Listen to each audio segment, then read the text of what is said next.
अस्सलाम वालेकुम वरहमतुल्लाह। हम बच्चों, हमारा आज इस वीडियो में जो टॉपिक है वो है work done by variable force. आप इसको नोट कर सकते हैं, work done by a variable force.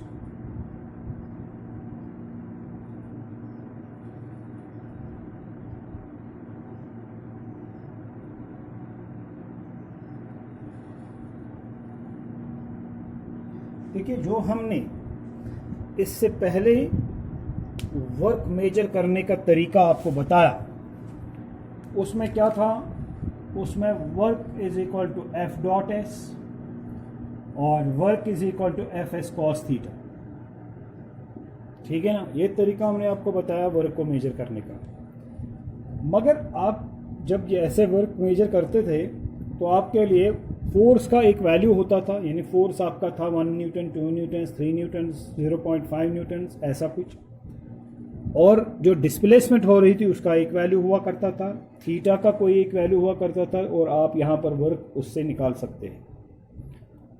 आपने इस एक्सप्रेशन से बहुत आसानी से वर्क को कैलकुलेट किया, क्योंकि फोर्स का एक वैल्यू था, डिस्प्लेसमेंट का, थीटा का एक वैल्यू था।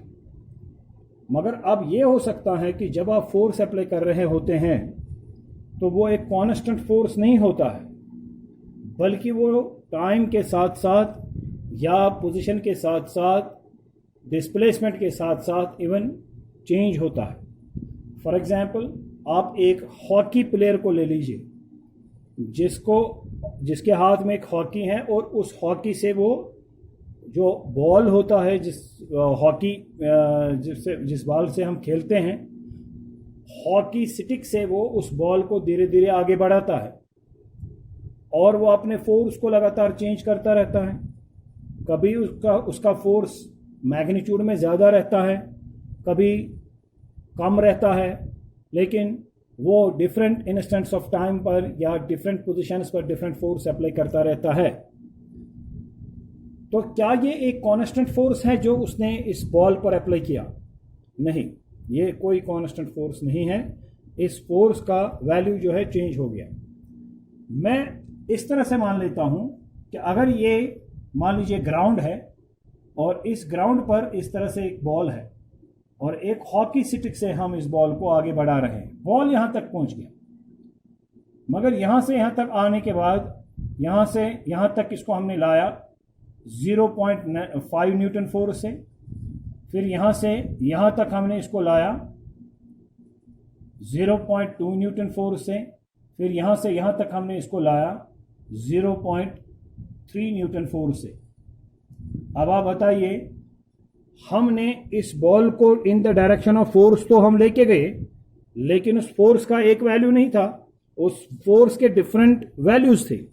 डिस्प्लेसमेंट यहां से यहां तक एक हो गई, फोर्स का वैल्यू कुछ, यहां से यहां तक दूसरी तो फोर्स का वैल्यू कुछ, यहां से यहां तक दूसरी तो फोर्स का वैल्यू कुछ। अगर हम आपसे कहें कि कितना वर्क हो गया, तो अगर आप ये एक्सप्रेशन यूज करेंगे एफ एस कॉस थीटा, तो क्या आप यहां से वर्क निकाल सकते हैं? आपको यहां पर चाहिए फोर्स, उसका एक वैल्यू नहीं है, तो आप कौन सा वैल्यू सब्स्टिट्यूट करेंगे? चलिए, डिस्प्लेसमेंट का आपके पास एक वैल्यू है, एंगल का एक वैल्यू है, लेकिन इस एफ का एक वैल्यू नहीं है।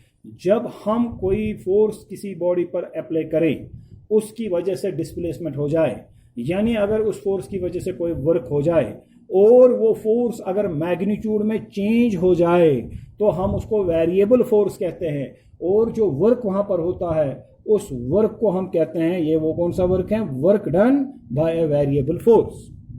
अब सवाल हमारे पास है कि जब वेरिएबल फोर्स हो, ऐसा फोर्स हो जिसका कोई एक वैल्यू ना रहे, बल्कि जिसका मैग्नीट्यूड चेंज होता रहे, इस work done by the variable force जो है, तो इससे हम ये वर्क जो है कैसे मेजर करते हैं?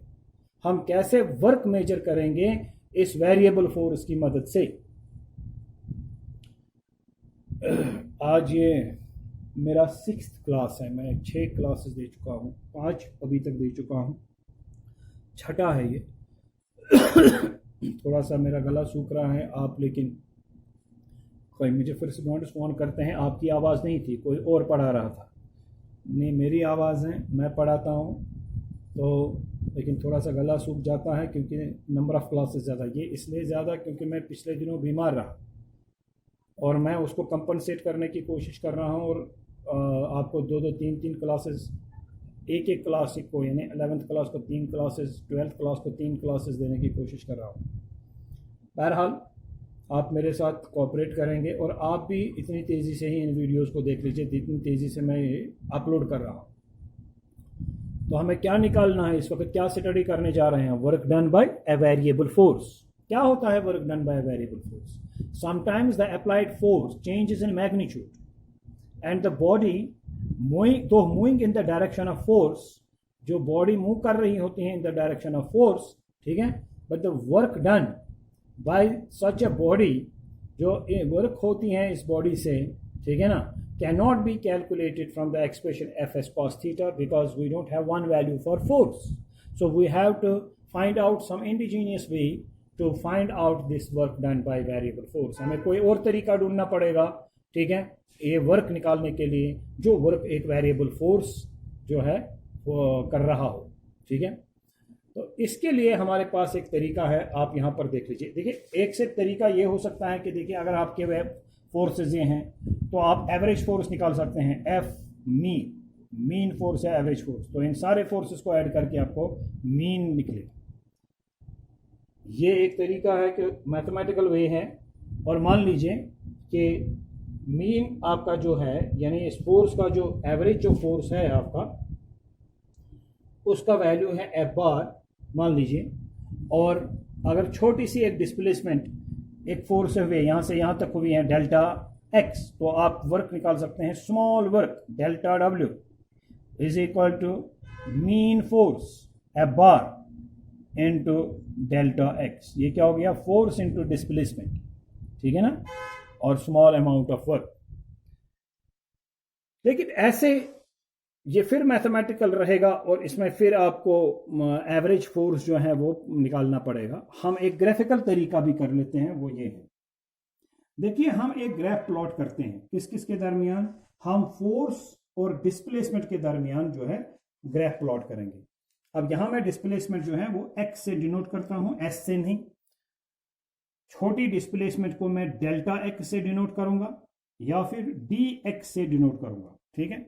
आप जरा देख लीजिए, हमने यहां अलोंग एक्स एक्सिस हमने डिस्प्लेसमेंट ले ली और अलोंग वाई एक्सिस हमने फोर्स ले लिया।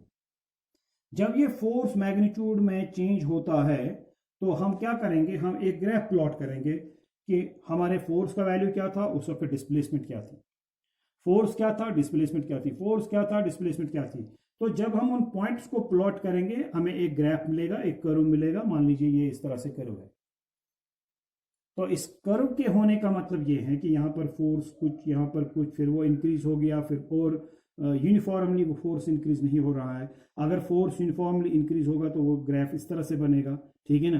तो लेकिन ये कभी इंक्रीज हो रहा है यहाँ से, कभी इंक्रीज हो रहा है, कभी डिक्रीज हो रहा है, ये इंक्रीज हो रहा है, फिर ये थोड़ा सा कॉन्स्टेंट रह रहा है। तो इस तरीके से वेरिएबल फोर्स है, एक वैल्यू नहीं है। और हमें इस तरीके का एक कर्व मिल गया। ये कर्व कौन सा है? फोर्स वर्सेस डिस्प्लेसमेंट ये कर्व है। और यहां से हमने फोर्स और यहां से डिस्प्लेसमेंट हमने प्लॉट किया है। जब हमने, अब मैंने यहां पर क्या लिखा है? F x. इस एफ एक्स का मतलब क्या होता है? Force is function of displacement, यानी डिस्प्लेसमेंट के साथ साथ फोर्स का वैल्यू चेंज होता है। ये ना समझ लीजिए एफ इंटू एक्स है, एफ इंटू एक्स नहीं है, ये फोर्स फंक्शन ऑफ एक्स है। मतलब यहाँ फोर्स डिस्प्लेसमेंट के साथ साथ चेंज होगा। तो मैंने यहाँ पर एफ एक्स लिखा। कोई चाहे तो खाली एफ लिख सकता है, कोई चाहे तो एफ एक्स लिख सकता है। अब आप टेक्स्ट बुक्स पर देखेंगे, रेफरेंसेस पर, तो वहाँ एफ एक्स लिखा होता है, तो मैं यहाँ पर एफ एक्स लिखा ताकि आप कंफ्यूज ना हो, मगर आप एफ भी लिख सकते हैं, कोई बात नहीं। तो अगर हम यहाँ पर इस तरीके का ग्राफ प्लॉट करते हैं, अब मैं क्या करूंगा कि इस ग्राफ का एक छोटा सा इंटरवल, एक छोटा सा सेगमेंट में इस ग्राफ के नीचे ले लूंगा। ये मान लीजिए यहाँ पर डिस्प्लेसमेंट क्या है? ये इनिशियल पॉइंट है जहां से डिस्प्लेसमेंट शुरू हो गई, x i. What is x i? मैं थोड़ा सा बड़ा लिखता हूं, एक्स आई यानी जो इनिशियल डिस्प्लेसमेंट थी, and x f final displacement. आई बात समझ में? ये एक्स एफ लिखा हुआ है, मैंने थोड़ा सा बड़ा लिखेंगे ताकि दिखाई दे, एक्स एफ। ओके,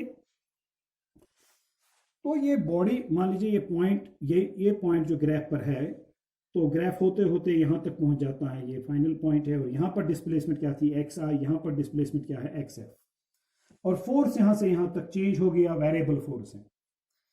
हमने क्या किया कि हमने ये जो एरिया है अंडर द ग्राफ, इसमें से एक छोटा सा सेगमेंट इस एरिया का ले लेते। देखिए ये सारा एरिया है, ये वाला एरिया अंडर द कर्व, इस ग्राफ के अंदर जो एरिया है, ये सारा एरिया पोर्शन, ये पोर्शन जो है सारा ये एरिया आ रहा है इस ग्राफ के अंदर। मगर इस पूरे एरिया को, ये जो स्पेस यहाँ पर है खाली, शाबाश, ये जो पूरा एरिया है, ये पूरा एरिया, ये यहाँ से यहाँ से यहाँ से ये सारा एरिया, ये एरिया जो है इस ग्राफ के अंदर, इस कर्व के अंदर, इसमें से एक छोटा सा पोर्शन ये है। और मान लीजिए इस पोर्शन में यहां पर क्या डिस्प्लेसमेंट थी एक्स आई, यहां पर क्या है एक्स एफ, नेट डिस्प्लेसमेंट क्या है एक्स एफ माइनस एक्स आई, फाइनल डिस्प्लेसमेंट माइनस इनिशियल। इसमें जो डिस्प्लेसमेंट है वो छोटी है, तो चलिए वो डेल्टा एक्स है, कितनी है डेल्टा एक्स, तो मैं डेल्टा एक्स, ये छोटी डिस्प्लेसमेंट, ये छोटी डिस्प्लेसमेंट मान लेता हूं। अगर ये इन्फिनिटेसिमली स्मॉल है, मतलब if delta x tends to 0, तो मैं इसको dx से भी डिनोट फिर कर सकता हूं। dx का मतलब क्या है कि it is infinitesimally small, it is very closer to 0। ठीक है भाई। अब ये जो ग्राफ है यहां पर, अगर मैं इस ग्राफ का एरिया निकालूं तो आप बता सकते हैं वो एरिया क्या होगा। जब ये डिस्प्लेसमेंट हुई dx, उस वक्त भी कोई फोर्स होगा, मान लीजिए उस वक्त फोर्स जो है वो f है, और ये वाली डिस्प्लेसमेंट हो गई dx, तो इस वाले पोर्शन में जो वर्क हो गया वो कितना हो गया, वो एक स्मॉल अमाउंट ऑफ वर्क हो गया dw, और वो किसके बराबर होगा f into small displacement dx, क्योंकि वर्क होता ही है फोर्स इंटू डिस्प्लेसमेंट। अब cos थीटा भी होता है, लेकिन यहां पर हमने मान लिया कि डिस्प्लेसमेंट उसी डायरेक्शन में है जिस डायरेक्शन में फोर्स अप्लाई किया गया है, तो cos 0, तो cos 0 तो 1 होता है, इसलिए हम लिखेंगे f dx cos 0 के बदले 1। तो ये समझ में आ गया आपको, मतलब ये छोटी सी डिस्प्लेसमेंट है। अब ये dx से हमने डिनोट की, इस छोटी सी डिस्प्लेसमेंट dx के वक्त जो फोर्स था उसको हम f लिखते हैं, तो कितना वर्क बनेगा, छोटा सा वर्क जो हो गया वो f इंटू dx हो गया। अगर हम चाहें पूरा वर्क कितना किसके निकालना चाहें तो किसके बराबर होगा, हम यहां से इंटीग्रेट करेंगे, total work integration of dw is equal to integration of f dx। लेकिन वर्क कहां से कहां तक, एक्स आई से लेकर के एक्स एफ तक। जब डिस्प्लेसमेंट क्या थी, शाबाश, एक्स आई, और फाइनल डिस्प्लेसमेंट एक्स एफ, तो उस वक्त तक क्या वर्क हो गया, जब डिस्प्लेसमेंट एक्स आई से बढ़ते बढ़ते एक्स एफ तक पहुंच गई तो वर्क कितना हो गया, तो हम इस वर्क को इंटीग्रेट करेंगे with in the limit x I to x f. ये ठीक है ना, इस तरीके से हम लिख सकते हैं इंटीग्रल फॉर्म में। लेकिन एक चीज हो क्या, अगर आप देखें तो यहां पर डिस्प्लेसमेंट कितनी है dx, अगर इस पोर्शन का एरिया देखेंगे, पूरा एरिया नहीं बल्कि एक छोटा सा स्ट्रिप एरिया का, वो किसके बराबर होगा, what is the area of the small strip equal to, बताइए। आप जानते हैं कि अगर आपको ये एरिया निकालना हो, आप निकाल सकते हैं लेंथ इंटू ब्रेड्थ, आप निकाल सकते हैं this dimension into this dimension. तो ये क्या है, ये तो f है, यहां से मेजर f होता है फोर्स, और ये क्या है dx। तो इसका एरिया क्या आएगा, इसका एरिया आएगा dw, और वो कितना, इसका एरिया आएगा f इंटू dx, क्योंकि आपको करना है लेंथ इंटू ब्रेड्थ। तो ये एक डायमेंशन इसकी है dx और दूसरी डायमेंशन यहां से है f, तो इन दो को मल्टीप्लाई करके इस स्ट्रिप का एरिया निकलेगा। तो वो एरिया कितना आएगा, वो एरिया आपका आएगा, शाबाश, एरिया ऑफ द सेगमेंट, मैं सेगमेंट इसको लिखूंगा, सेगमेंट इज इक्वल टू, शाबाश, f इंटू dx, यही इसका एरिया होगा। यानी जो वर्क है ना इसमें, जो यहां से यहां तक वर्क हो गया इस dx में, वो कितना है f इंटू dx, लेकिन वो साथ में ही क्या है, वो साथ में ही एरिया है। कैसे वो एरिया है, क्योंकि एरिया होता ही है लेंथ इंटू ब्रेड्थ या ब्रेड्थ इंटू विड्थ। तो आप ये चीज, ये डायमेंशन और ये चीज मल्टीप्लाई करेंगे, ये क्या है dx और यहां से क्या है f। तो जब आप f इंटू डी एक्स करेंगे, आप दो डायमेंशन को मल्टीप्लाई लाएंगे तो ब्रेड कर रहे हैं मल्टीप्लाई, तो वो तो एरिया ऑफ दिस स्ट्रिप आएगा। तो जब आपने लिखा f इंटू डी एक्स, वो इसका एरिया भी बन गया, लेकिन f इंटू डी एक्स ये छोटा सा वर्क भी बन गया जो यहां से यहां तक लग गया। तो मैं सिंपली इस तरह से लिखूंगा, द स्मॉल वर्क डन, ये मैंने अभी तक समझाया आपको, अब मैं लिख सकता हूं the small work done in displacing the body by dx। जब हम इतनी डिस्प्लेसमेंट इस बॉडी में प्रोड्यूस करेंगे तो उस वक्त जो वर्क होगा वो किसके बराबर होगा, dw, एंड वो किसके बराबर होगा, f इंटू डी एक्स। वो किसके बराबर होगा, वो होगा area of the segment, small segment. वो जो स्मॉल सेगमेंट हमने बनाया उसका area, area of small segment. ठीक है। अब अभी हमने कहा कि टोटल क्या बनेगा, शाबाश, टोटल बनेगा वर्क का W is equal to integration of F D x, limits x I to x f, ये टोटल वर्क। वीडियो में नहीं आ रहा है तो मैं इसको थोड़ा सा चेंज करूंगा। W total work is integration, ये W आ गया, टोटल वर्क क्या आएगा, integration of F D x, इस एफ डी एक्स का integration with in the limit x I to x f, जब डिस्प्लेसमेंट एक्स आई से हो जाए एक्स एफ तक, is equal to what, integration of area of small segment. तो जब आप लिखेंगे यहां पर integration of what, area of small segment. अब बताइए किसके बराबर होगा, शाबाश, ये W, शाबाश, is equal to integration of F D X, integration, शाबाश, एफ डी एक्स, हाँ भाई, with in the limit is x I to x F, शाबाश, is equal to what, integration of area of small segment. जब आप इस small segment के area को integrate करेंगे तो आपको क्या मिलेगा, total area under the graph, total area under the curve. ठीक है ना। तो हम यहां पर लिखेंगे, इस स्मॉल एरिया को इंटीग्रेट करते करते जाएंगे तो पूरा एरिया बनेगा। तो हम यहां पर लिखेंगे, इसका एरिया ऑफ स्मॉल सेगमेंट जो है इसका इंटीग्रेशन होता है एरिया अंडर कर्व, मगर between X I and x f. ये जो एक्स आई है और एक्स एफ है,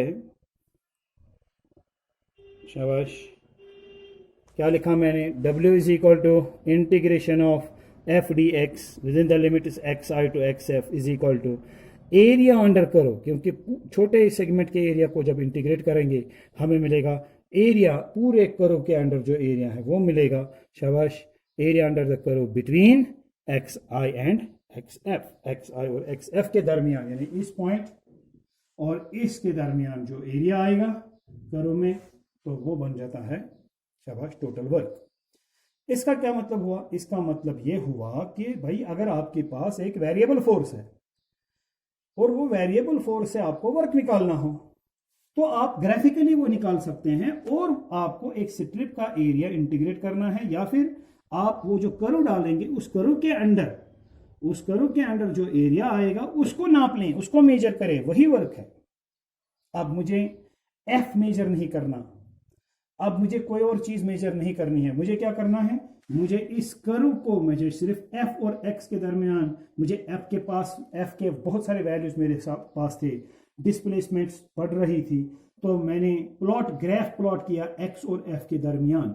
इस ग्राफ को जब मैंने प्लॉट किया, इस ग्राफ के अंदर जो एरिया आता है, ये सारा एरिया जो है जो इस ग्राफ में आ जाता है, ये सारा ही एरिया वर्क है। तो हम ये एरिया ही मेजर करेंगे तो हमें वर्क मिलेगा, क्योंकि हमें वर्क किसके बराबर आ गया, एरिया अंडर द कर्व। ये कैसे, कब मेजर किया जाता है, ऐसे जब हमारे पास, शाबाश, work done by a variable force हो, तो उस वक्त क्या करेंगे, एक कर्व को प्लॉट करेंगे और उस कर्व एफ और एक्स यानी डिस्प्लेसमेंट के दरमियान कर्व प्लॉट करेंगे। उस कर्व के अंदर जो एरिया आ जाएगा, शाबाश, उस एरिया को उस कर्व के अंदर जो एरिया आ जाएगा उस एरिया को हम निकालेंगे, मेजर करेंगे और वही एरिया जो है वही एरिया आपका बनेगा वर्क। हाँ, देखिए मैं आपको ये यहाँ पर एक क्वेश्चन से इसको समझाता हूँ।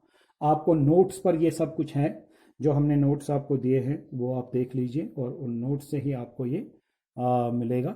आप जो मैंने आपको बताया ये मैं लिखा नहीं रहा हूँ, आप लिख भी सकते हैं, यहाँ पर बोर्ड से उतार सकते हैं, कॉपी कर सकते हैं, लेकिन मैं इसलिए नहीं लिखा रहा हूँ क्योंकि हमने जो नोट्स आपको दे दिए हैं उन पर भी ये सब लिखा हुआ है, वहाँ से आप देख सकते हो। ठीक है, अगर नोट से किसी को समझ ना आए तो वो किसी रेफरेंस से देख सकता है और अच्छे तरीके से समझ ले। अगर उसके बाद भी नहीं समझ आ रहा है, मेरा वीडियो देखने के बाद भी, नोट पर पढ़ने के बाद भी, रेफरेंस को देखने के बाद भी या टेक्स्ट बुक को देखने के बाद भी, तो फिर मुझे आप फ़ोन करेंगे या व्हाट्सअप करेंगे, मैं यकीनन आपकी मदद करूंगा इंशाल्लाह। देखिए एक क्वेश्चन में यहाँ पर इसके हवाले से आपको समझाता हूँ ताकि ये समझ में आ जाए। हमारा क्वेश्चन है a particle moves along x axis. आप नोट करें इसको। A particle moves along x-axis,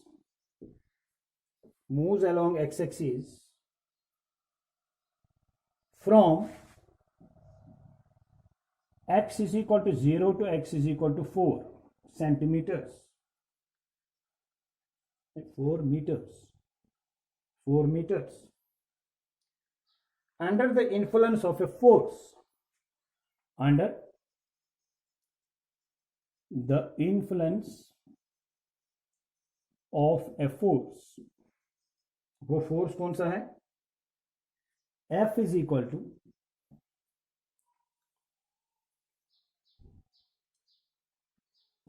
5 minus 3x plus 2x square. ठीक है, calculate the work done by the force, calculate the work done by the force,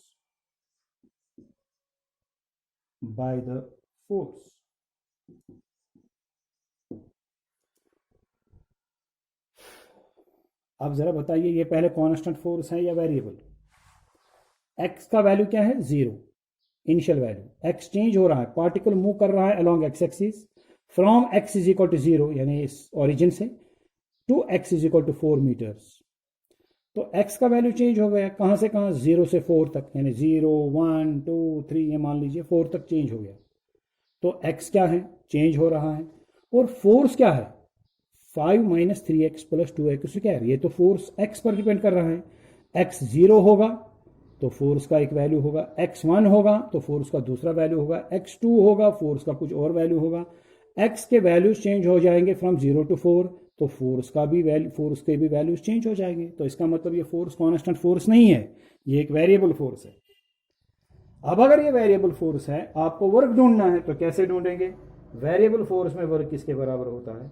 शाबाश, अभी मैंने आपको बताया कि वर्क डन जो होगा वो होगा W is equal to integration of F, शाबाश, dx, याद है, xi to xf, integration of f dx within the limit is xi to xf and it is equal to what? Area under the curve।